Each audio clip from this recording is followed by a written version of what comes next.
What's up everybody, welcome to React.js hooks course. So in this specific episode I am going to talk about useState hook. So first I am going to give a soft intro of the useState hook, and later I will take some kind of the add to cart example, and I will tell you exactly how the useState works. The very first thing is what is useState. So useState is a hook which has a initial value, and it actually returns the two things. The very first one is the piece of the state, and the second thing is a function which is used to update that particular state. I will take one example and I will show you everything in a nutshell, don't worry. And the second thing you need to remember is, so it actually stores the value between the renders and invoke the component. So that is actually it does, guys. Yeah, so I mean, just to take one example, I will show you exactly how to use the useState hook in our React applications. So the first thing, I just took one hooks folder. Inside the hooks folder I just took the useState.js file. So nothing in here, so let me write some code. I'm going to collapse it. So RFC, hit enter. So it creates a plain component to me. By the way, I am actually using a simple React snippets plugin, so if you want you can also install that as well. Okay, so now just I created one component. Let me import that component so in the app.js. So let me call that over here. So useState, let me hit it. So you can see I just imported over here. Save it and now check. Let me save this one as well. Okay, now this component is actually working. Now let me create a add to cart UI. So first I'm going to just take one div. So div, inside the div I have an image. Let me take the image here, space that image over here. Let me take a break. This is a break tag, so which gives a break, like some space after this particular image. So and after that let me take a button. So the button is the plus button, so which is used to add the items, and then next another button, so which is like used to remove the items. Now save it. So before that I will just add some space over, non-breakable space.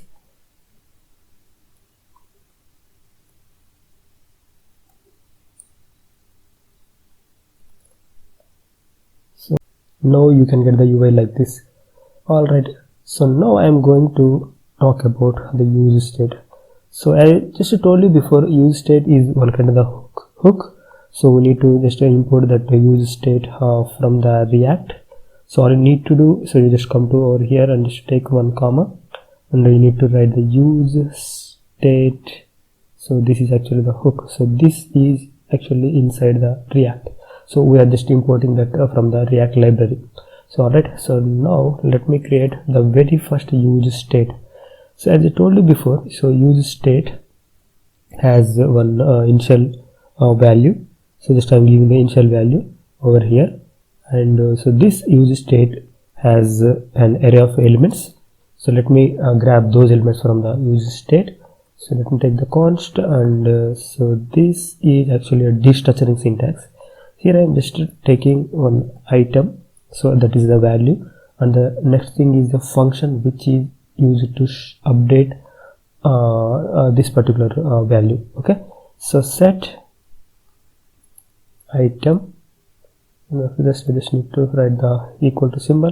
Now save it.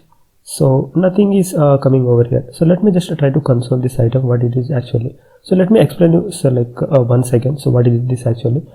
This is the useState. So the useState has one initial value, so that is the 0.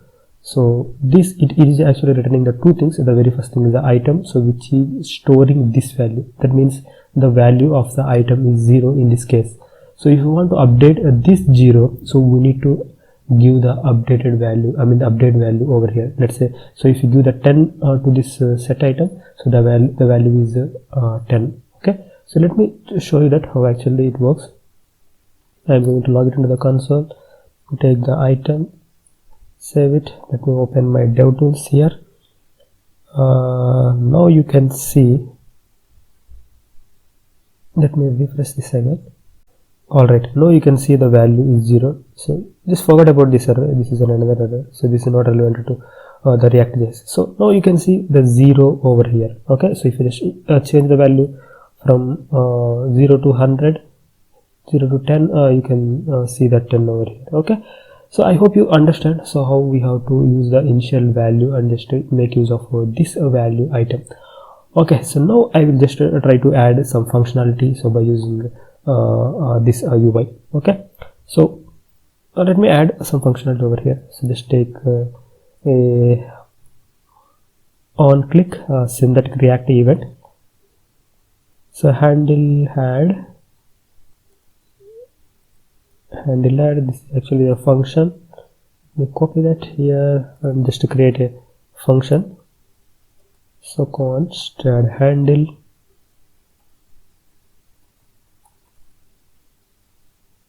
just make sure to put the equal to symbol here, and what I'm going to do, I need to update this particular item. So we need to take the set items, so items plus 1, since I'm going to add one single item at a time. Let me display the count of the item here. Just come after this, just take one p tag,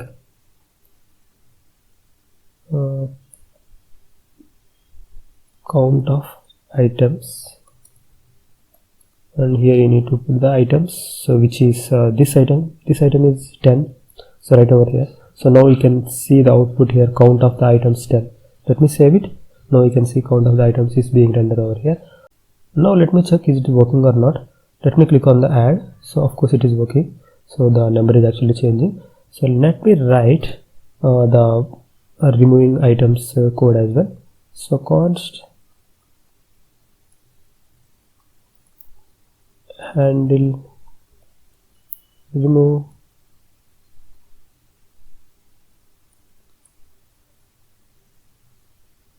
just put the minus. Now just check the minus. Okay, so it is working pretty much fine. So but there is a little problem here, so we are getting the minus values also that we are not expecting. So take the if condition. So inside the if condition just put this set item, and we need to check items greater than or equal to 0. Save it. Now can the plus minus minus. Okay, so now we are not getting the minus values. Yeah, so now this is pretty much fine. So what actually happening here?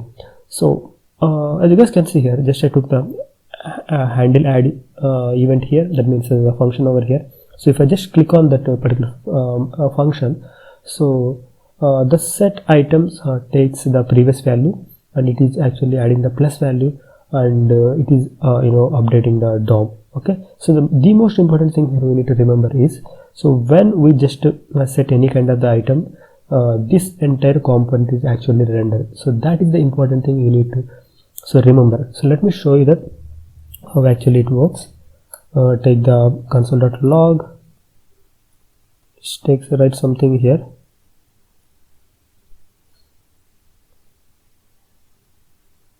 Component is rendering. Now let's remove everything here. So if you just set any kind of the item, that means this function when calls, so the total component will render automatically. Let me show you that. If you just click on the plus button, you can see the component is calling. So similarly, if you just click on the minus, the component is calling. That means whenever you just click on this set method, so how many, like if you want to create, you can create a multiple use states as well. But when you just try to update this is set item, then immediately the entire component will call. So that is the important thing you need to remember. Okay, so now it is working pretty much fine. Let me show you some important thing as well here. So let's just take some more buttons here. So in this time, so I am going to add some many. So that means if you just click on this many button, so at a time I need to add the 5 items over here. So let's just make that functionality over here. So const, let's take that function here, and just need to set the item. In this case, item plus 1. So I need to update the 5 values at a time over here. So let's that duplicate into the 5 times. So 1 2 3 4 5. Now save it. Okay, so I need to change the text over here.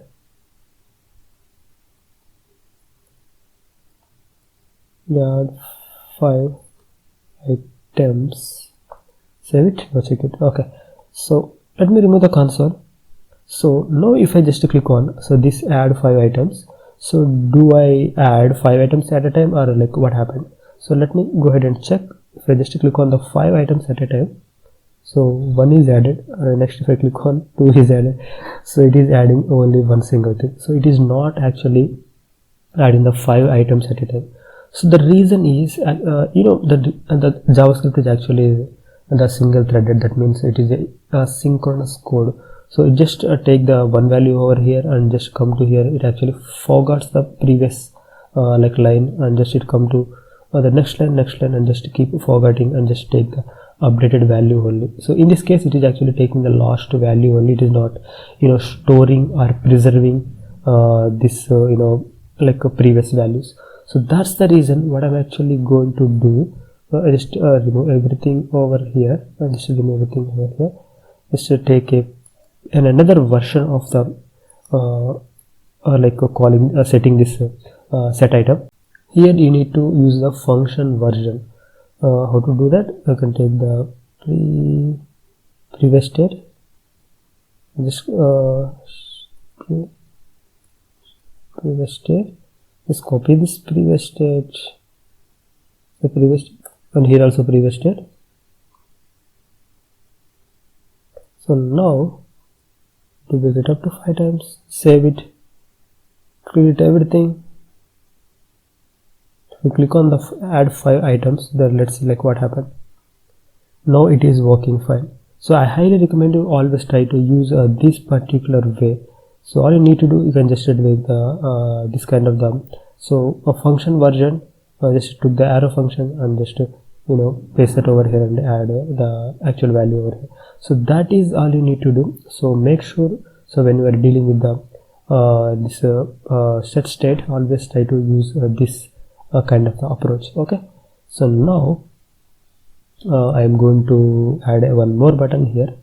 So let me duplicate this. So here I need to try to clear everything.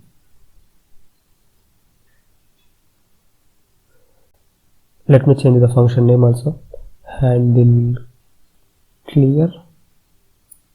So copy this and create another function here. So const handle clean. So inside that I need to take the set item, and then I need to pass the empty string. Let me save it and now check. So I got the clear this button over here. So if we just click on the clear, so what happened? Just let's go ahead and see that. If I just click on the clear, okay, so everything is empty here. And now if I click on the add, so I got the 1. So what happened if I just click on the 1 again? So do we get the 1 or something else?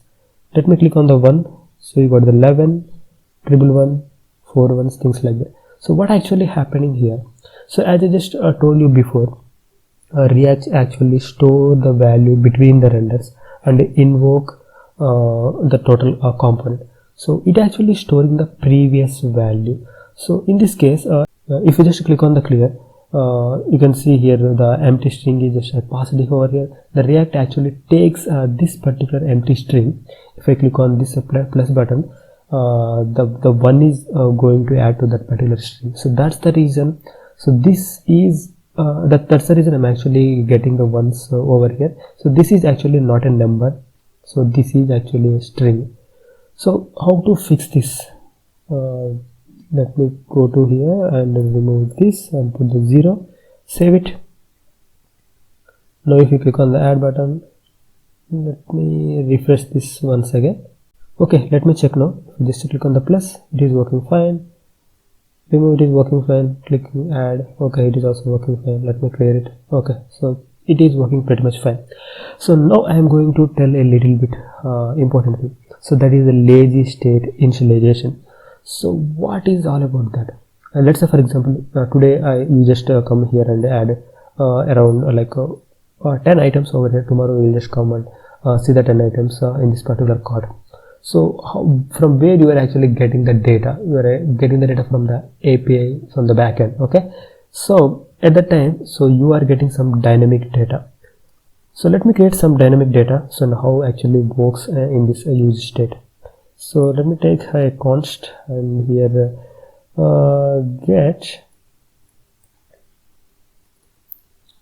get API data